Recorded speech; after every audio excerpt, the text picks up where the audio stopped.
Hey everyone, how are you doing? Today I want to talk with you all about and share a few tips to build self-confidence. And I want to start by asking a question. Who has a fear of speaking? I had it really bad, like really, really bad. So I remember when I was younger, all through my school years, I would get so nervous. I would be sweating, nauseous to give a speech in public. The whole thing. I would hate going up, having to present in front of class. Hey Erin, hope you're having a great day. I would be so afraid. It was a terrible time when I had to give a speech in class. I would just dread it, hate it, all of that. So after kind of going through school, I had jobs that were more one-on-one focused, so I was having kind of these singular conversations, totally in my wheelhouse. I was totally comfortable with that, was cruising through. And then after that, the next couple of jobs that I had really required public speaking, and I wasn't really aware that that would kind of be more prevalent than it was in these positions. So I had to do a lot of it, a lot of presentations on various topics, trainings, all of that.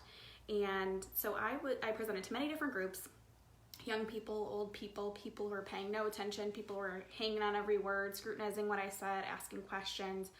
I finally kind of was just thinking to myself, I got sick of this awful feeling, and I said, I gotta stop this awfulness. Like, it doesn't have to be this hard. Why does it have to be this hard for me every time I go up and present or speak?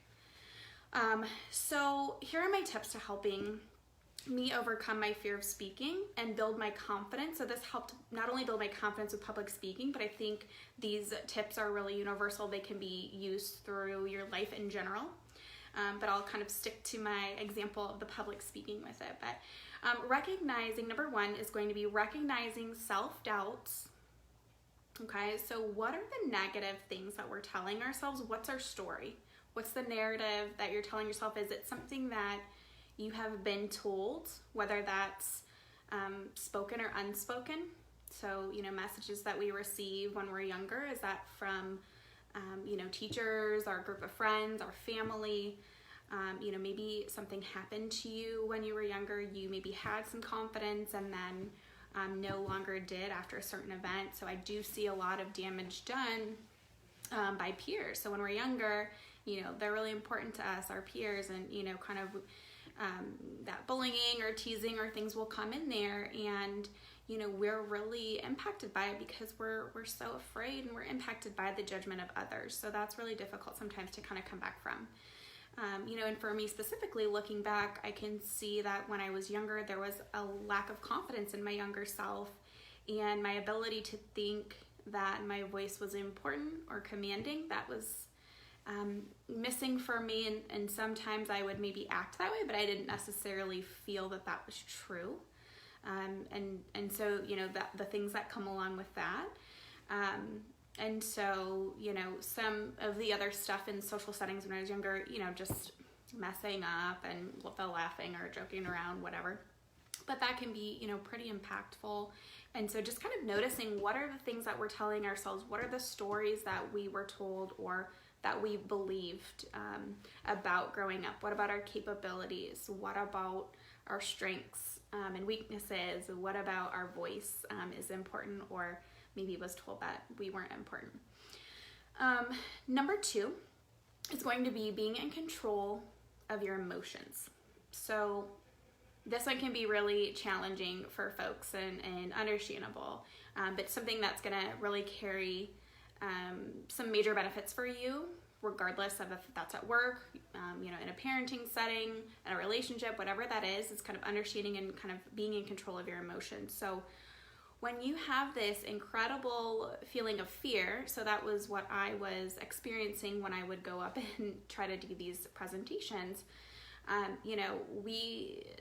it may be an easy task per se, but then sometimes, because of our beliefs, because of all the stuff we've got in our head, we put up these roadblocks and we feel bad and we feel scared. And I want to really make a clarification between healthy fear and what I call healthy fear, and fear that is out of our limiting belief system. So healthy fear might kind of have us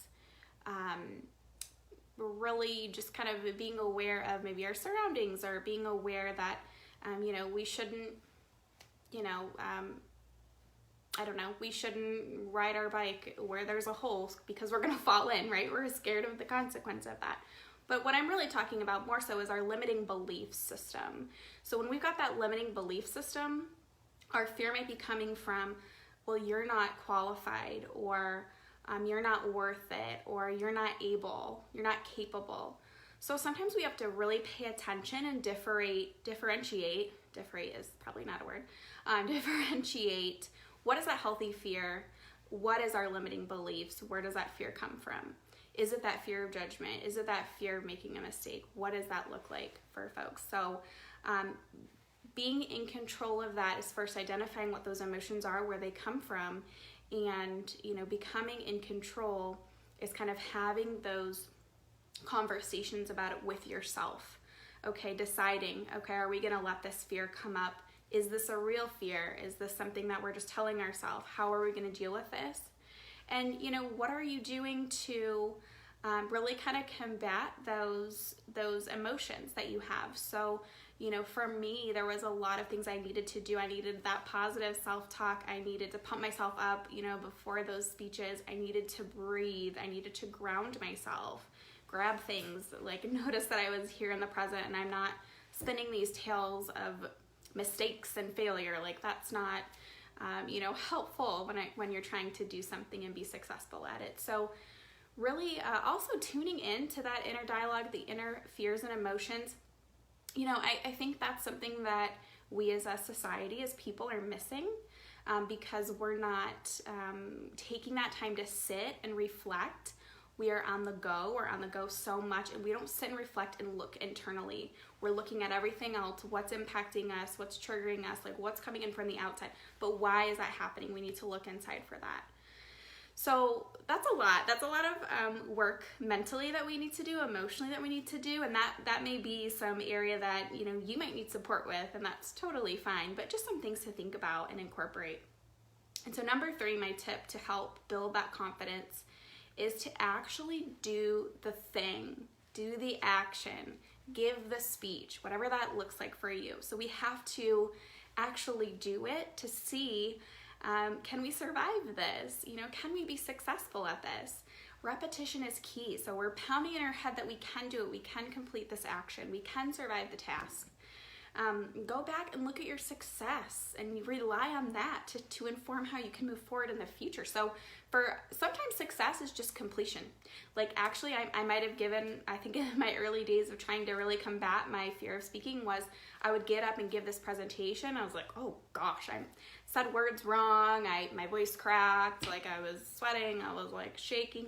So I would look at those as, negatives or failures, but honestly, I got it done.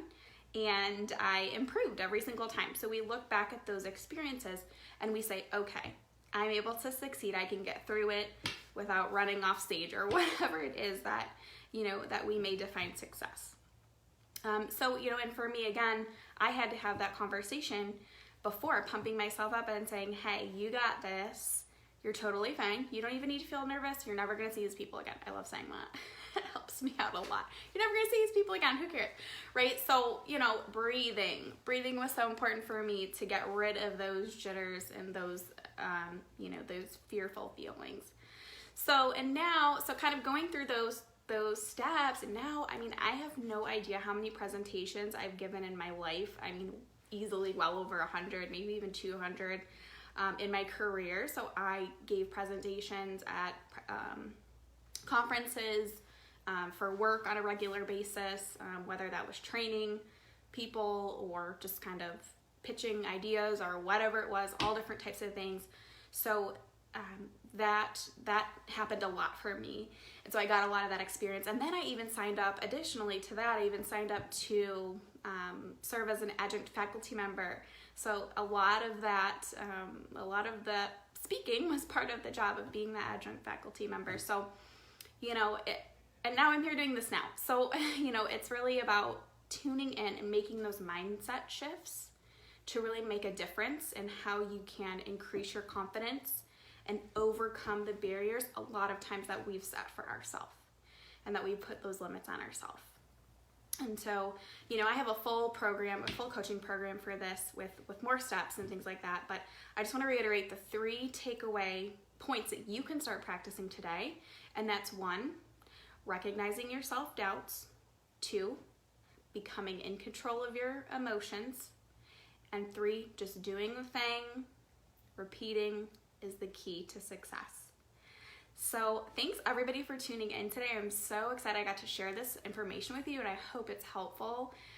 If you have questions, you want to connect, please do so. I love to hear from other folks what they thought, any feedback you have for me, but I hope you have a wonderful day and that this was helpful for you. All right, take care.